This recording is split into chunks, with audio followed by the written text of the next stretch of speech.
Le burn-out, c'est pas une faiblesse morale, c'est un effondrement biologique, psychologique et émotionnel. Sur le plan scientifique, il survient quand le stress devient chronique. Le cerveau reste bloqué en mode alerte. Le cortisol, l'hormone du stress, est sécrété en continu. À court terme, il aide à tenir, à long terme, il épuise. L'hippocampe, impliqué dans la mémoire et la régulation émotionnelle, voit son fonctionnement altéré. La concentration baisse, la mémoire flanche, les prises de décision deviennent difficiles, le système nerveux autonome se dérègle. Le corps ne sait plus passer du mode action au mode repos. Le sommeil ne répare plus, la fatigue devient structurelle. Le burn-out est aujourd'hui reconnu par l'OMS comme un syndrome lié au stress professionnel chronique non géré.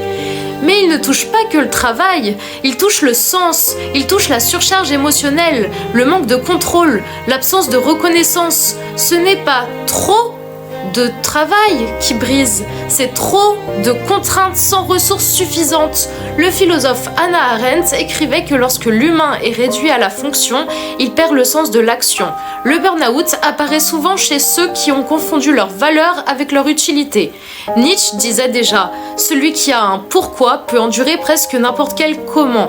Le burn-out arrive quand le pourquoi disparaît, mais que le comment continue. Le corps finit par dire non quand l'esprit s'acharne à dire oui. Spinoza rappelait que nul ne sait ce que peut un corps. Le burn-out révèle justement cette limite. Il force l'arrêt, il impose une vérité que la société nie. L'humain n'est pas une machine.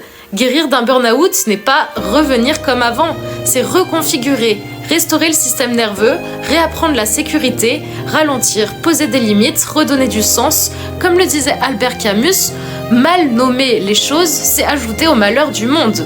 Nommer le burn-out, c'est déjà commencer à sortir du silence. Ce n'est pas une défaite personnelle, c'est une réponse humaine à un système devenu inhumain.